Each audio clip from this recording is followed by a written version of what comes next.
میرے عزیز بہنوں اور بھائیوں، میں آج آپ کے سامنے پرانے عہد نامے میں سے صلیب کے نشان کے بارے میں گفتگو کرنا چاہتا ہوں۔ آئیے سب سے پہلے دیکھتے ہیں باغ عدن میں لگا ہوا زندگی کا درخت۔ ابتدائی کلیسیا کا شروع سے ہی یہ خیال رہا ہے کہ زندگی کا درخت دراصل یسوع کی صلیب کو پیش کرتا ہے اور اس کا پھل یسوع خود ہے۔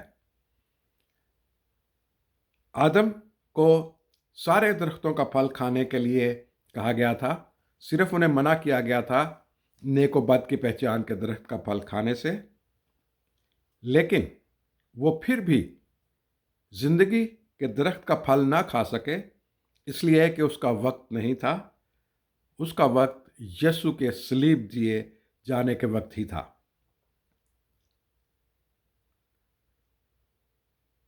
اور اس کے لیے کیتھولک بشپ بینیڈکٹ 16 یہ کہتے ہیں، "the cross is true tree of life". اس کے بعد آگے چل کے ہم دیکھتے ہیں اسحاق کی قربانی۔ ابراہیم اپنے بیٹے اسحاق کے کندھے کے اوپر لکڑیاں رکھ کے پہاڑ کی طرف روانہ ہوتا ہے، موریا کے پہاڑ کی طرف۔ اسی طرح یسوع بھی اپنی صلیب اٹھا کے کوہ کلوری کی طرف روانہ ہوتا ہے۔ اسحاق کی قربانی دراصل یسوع کی قربانی کی نشاندہی کرتی ہے، اور جب وہ کوہ موریا کے اوپر گیا تو یہ خیال کیا جاتا ہے کہ ابراہیم نے کوہ موریا کے اوپر سے کھڑا ہو کر کوہ کلوری کی طرف دیکھا، تو اس کو یہ خیال آیا کہ خداوند ایک وقت اپنے بیٹے کو بھیج کر کوہ کلوری پر اس کے اوپر قربان کرے گا۔ تو ابراہیم کے بیٹے اسحاق کی قربانی دراصل خداوند یسوع مسیح کی قربانی کو ظاہر کرتی ہے۔ پھر اس کے بعد ہم دیکھتے ہیں عید فصح کی رات۔ یہ وہ رات ہے جب بنی اسرائیل فرعون کی غلامی سے، مصریوں کی غلامی سے نکالے جانے کا وقت ہے۔ اس وقت خدا نے موسیٰ کو کہا کہ تو فصح کی تیاری کر، اور پھر فصح کا جو برے کا جو خون ہے وہ اپنی چوکٹوں کے اوپر لگا لینا۔ انہوں نے اپنی چوکٹوں کے اوپر 3 جگہ پہ اس کا خون لگایا، ایک سائڈ پہ، ایک دوسری سائڈ پہ، اور تیسرا اوپر۔ یہ دراصل صلیب کا نشان ہی انہوں نے اپنی چوکٹوں کے اوپر لگایا تھا۔ جب فرشتہ نے یہ خون والی چوکٹیں، یعنی یہ صلیب والی چوکٹیں دیکھی تو وہ وہاں سے گزر گئے، لیکن جہاں پہ یہ نشان موجود نہیں تھے ان سب لوگوں کے پلوٹے مارے گئے۔ یہ بھی صلیب کے ایک نشان کو ظاہر کرتی ہے۔ پھر گنتی کی کتاب میں ہم دیکھتے ہیں اس کے 2 باب 1 سے 34 آیت میں، پھر اس کے 3 باب 21 سے 38 آیت میں خدا نے موسیٰ کو ایک ترتیب کے ساتھ کیمپ لگانے کے لیے کہا۔ بنی اسرائیل نے بیابان میں 48 جگہ کے اوپر کیمپ لگائے، اور وہ اسی ترتیب سے لگائے جو خداوند نے اس کو کہا تھا۔ انہوں نے ہر قبیلے کے لیے جگہ مخصوص کی تھی کہ پہلے قبیلہ کون سا ہوگا، دوسرا کون سا ہوگا، سائڈوں پہ قبیلے کون سے ہوں گے، اس سائڈ پہ قبیلے کون سے ہوں گے، اور پھر نیچے کی طرف قبیلے کون سے ہوں گے، اور درمیان میں عہد کا صندوق اور خیمہ اجتماع کے رکھنے کی جگہ تھی۔ جب انہوں نے بیابان میں خیمے لگائے تو وہ ایک صلیب کے نشان کو پیش کرتے تھے۔ بیابان میں صلیب کے نیچے خیمے لگائے گئے بنی اسرائیل کے۔ پھر اس کے بعد آگے چل کے ہم دیکھتے ہیں گنتی کی کتاب 22 باب میں ایک واقعہ لکھا ہوا ہے۔ یہ وہ واقعہ ہے جب بنی اسرائیل دریا یردن کے پار مواب کے میدان میں خیمے لگا کے بیٹھے ہوئے تھے، اور اس وقت بلق جو موابیوں کا بادشاہ تھا، اس نے ایک نبی بلعام سے کہا کہ بنی اسرائیل کے لیے بد دعا کر۔ بلعام ایک پہاڑ کے اوپر چڑھ گیا اور وہاں سے اس نے بنی اسرائیل کو دیکھا۔ اس نے کیا دیکھا؟ یہ گنتی 24 باب اور اس کی 2 آیت میں ہے۔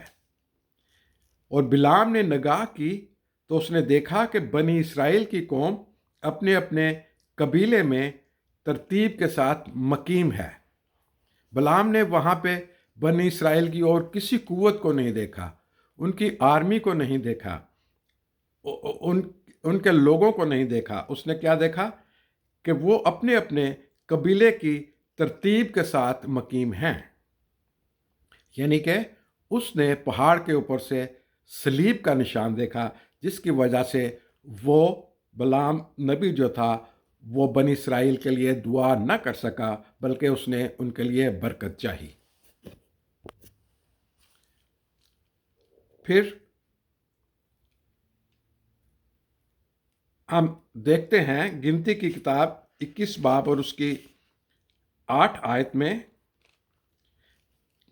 جب بنی اسرائیل اپنے خیموں میں موجود تھے، اپنے کیمپ میں موجود تھے، تو لوگوں نے موسیٰ سے شکایت کی کہ کیوں تو ہمیں ملک مصر سے نکال کر بیابان میں مرنے کے لیے لے آیا ہے۔ تب خدا نے ان کے اوپر ایک آفت بھیجی۔ وہ آفت تھی جلانے والے سانپ۔ ان زہریلے سانپوں نے بنی اسرائیل کو کاٹنا شروع کیا، جس سے بہت سے بنی اسرائیل کے لوگ مر گئے۔ تب موسیٰ نے جب خدا سے اس آفت کے لیے دعا کی تو خدا نے موسیٰ کو کہا کہ تو ایک سانپ بنا اور اس کو بلی کے اوپر لٹکا کر لوگوں کے سامنے رکھ دے۔ موسیٰ نے پیتل کا سانپ بنایا اور خدا نے کہا کہ جو بھی اس سانپ کو دیکھے گا وہ جیتا بچ جائے گا۔ وہ سانپ، بلی کے اوپر سانپ چڑھانا، دراصل خداوند یسوع مسیح کی صلیب تھی۔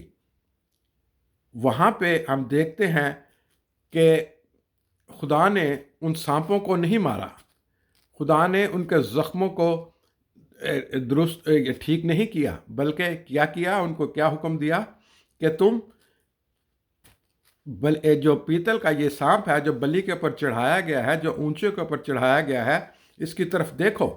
اگر جب تم اس کی طرف دیکھو گے تو تم بچ جاؤ گے۔ اور یہ یسوع کی صلیب کو بیان کرتا ہے، جیسا کہ یوحنا 3 باب اور اس کی 14 آیت میں ہے۔ یسوع نے کہا، اور جس طرح موسیٰ نے سانپ کو بیابان میں اونچے پہ چڑھایا، اسی طرح ضروری ہے کہ ابن آدم کو بھی اونچے پر چڑھایا جائے، تاکہ جو کوئی اس پر ایمان لائے ہمیشہ کی زندگی پائے۔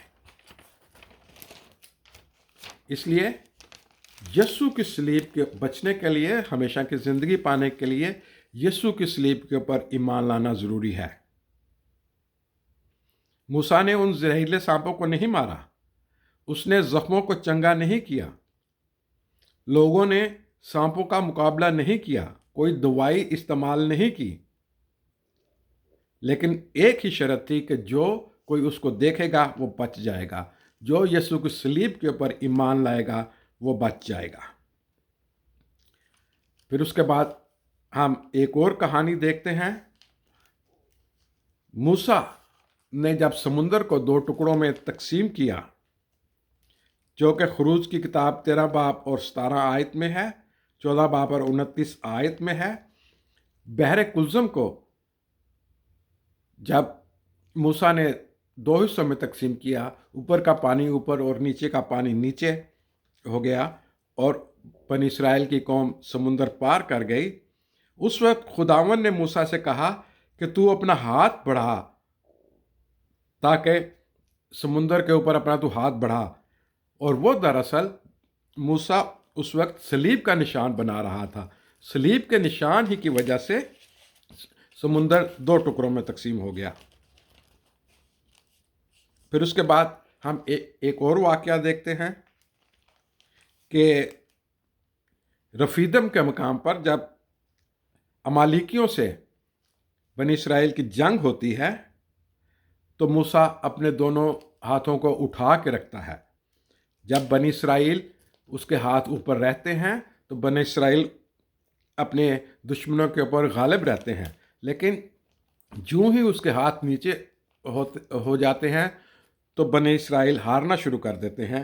اس کے لیے جب موسیٰ تھک جاتا تھا تو ہارون اور ہور دونوں ایک ایک طرف سے اس کے ہاتھ اٹھا کے رکھتے تھے، یعنی وہ صلیب بنا کے رکھتے تھے تاکہ بنی اسرائیل جیتے رہیں، جیتتے جائیں۔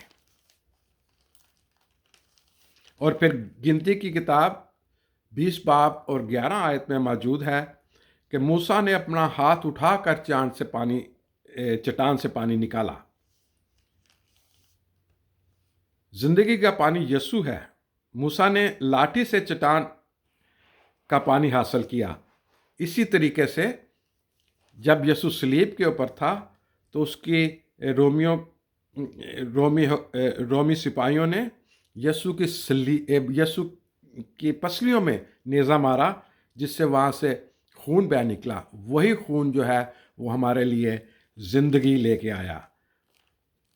موسیٰ نے چٹان سے پانی مانگا، لیکن یسوع نے صلیب کے اوپر خون بہا کے ہمیں زندگی کا پانی دیا۔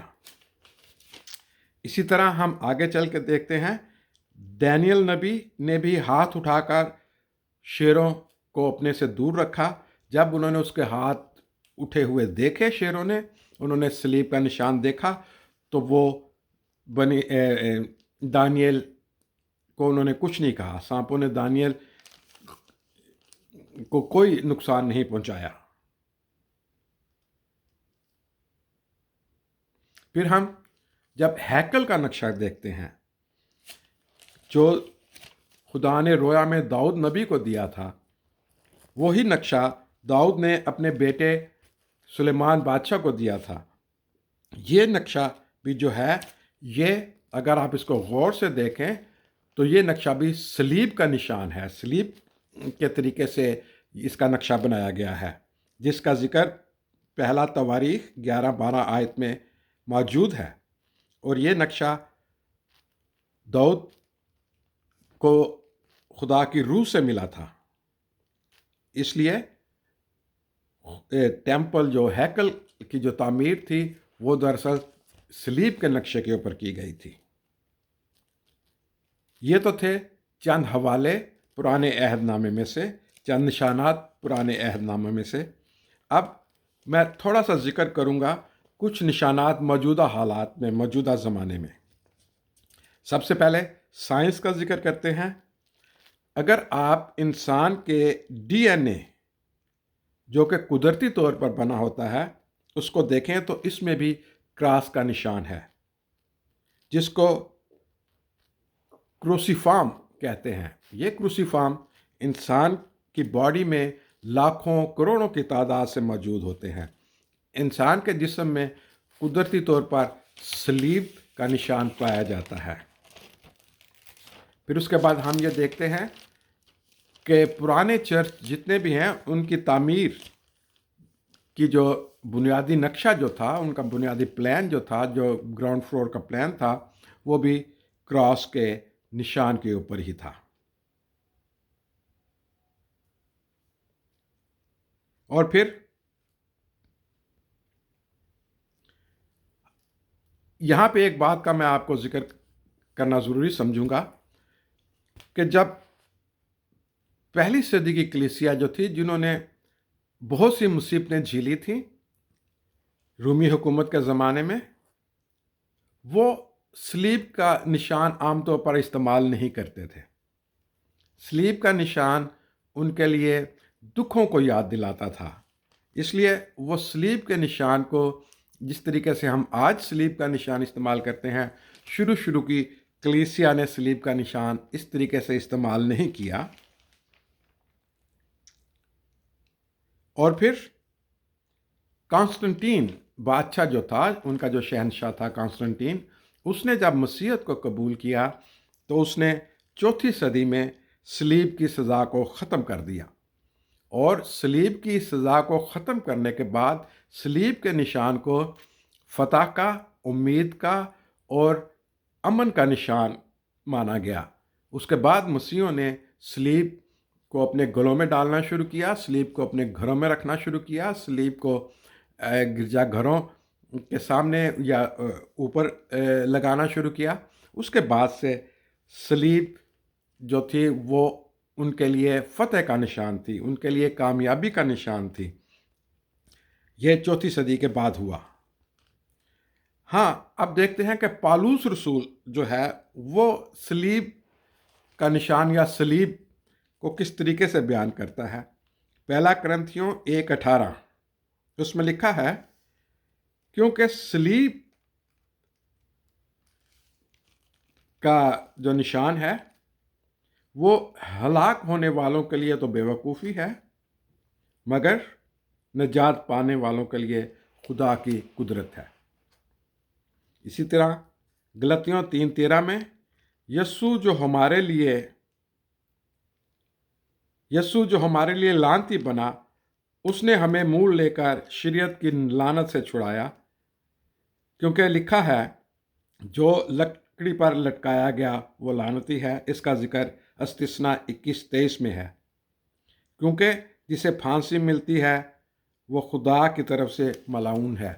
لیکن خداوند یسوع مسیح کو جب سلیب دیا گیا تو اس کے بعد سے سلیب کا مطلب ہی بدل گیا۔ اس کے بعد سلیب گناہ کی بخشش کا نشان بن گیا، لعنتی ہونے کا نشان نہ رہا۔ اس کے بعد سلیب جو تھی وہ ہمارے لیے فتح کا نشان بن گئی۔ آج بھی ہم دیکھتے ہیں کہ سلیب کے نشان کو فتح کا نشان گنا جاتا ہے، ہمدردی اور امن کا نشان گنا جاتا ہے، جیسا کہ بہت سی حکومتیں، بہت سے ملک جو ہیں اس نشان کو اپنے تمغوں میں استعمال کرتی ہیں، اپنے جھنڈوں کے اوپر لگاتی ہیں، اور اس کے جو ایمبلمس بناتی ہیں سلیب کے نشان کو، وہ ان کے لیے ایک غرور کا نشان ہے، ان کے لیے ایک فتح کا نشان ہے۔ اور پھر ہم کچھ پینٹنگز بھی دیکھتے ہیں جو مائیکل اینجلو نے پینٹنگز بنائی تھیں مڈل سینچری میں، 16ویں صدی میں، تو اس نے خداوند یسوع مسیح کو سلیب کے اوپر زندہ دکھایا تھا، کہ یسوع سلیب کے اوپر اس کی آنکھیں کھلی ہوئی ہیں اور وہ آسمان کی طرف دیکھ رہا ہے۔ اور 1 صدی کے برعکس اس کے بعد سلیب کو جو ہے وہ خوشی کا نشان، اور خداوند یسوع مسیح کو سلیب کے اوپر مرا ہوا نہیں دکھاتے تھے، خداوند یسوع مسیح کو سلیب کے اوپر زندہ ہی دکھاتے تھے۔ اس کے بعد سلیب کا نشان جو تھا وہ استعمال ہونے لگا تمغوں میں۔ یہاں پہ میں ذکر کروں گا وکٹورین کراس کی۔ یہ برطانوی حکومت کا بہت بڑا، سب سے بڑا جو ہے یہ آرمی کا اعزاز ہے۔ یہ ہیروز کو، بہادر سپاہیوں کو دیا جاتا ہے جنہوں نے بہادری میں اپنی قوم کے لیے اپنی جان دی۔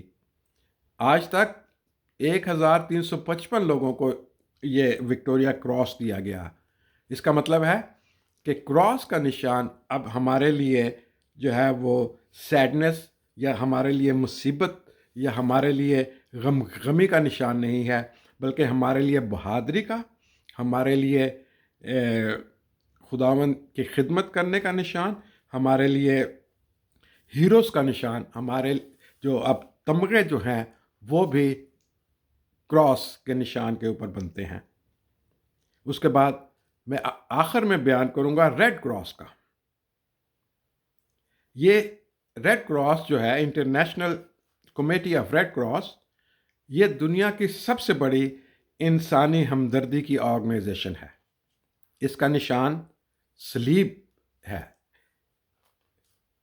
اس کا جو ایمبلم ہے وہ سلیب ہے، سلیب کا نشان ہے۔ تو اب بھی ہم دیکھتے ہیں آج جو یوکرین اور رشیا کی لڑائی ہو رہی ہے، اس میں ریڈ کراس کا بہت بڑا رول ہے۔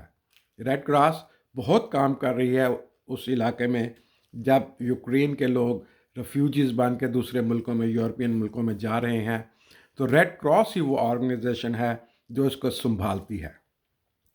لیکن اس کے بعد میں تھوڑا سا ذکر یہ بھی کروں کہ کچھ ملکوں نے، کچھ قوموں نے ریڈ کراس یا ریڈ کراس کی بجائے انہوں نے ریڈ کریسنٹ بنا دیا، انہوں نے ریڈ لائن بنا دیا، انہوں نے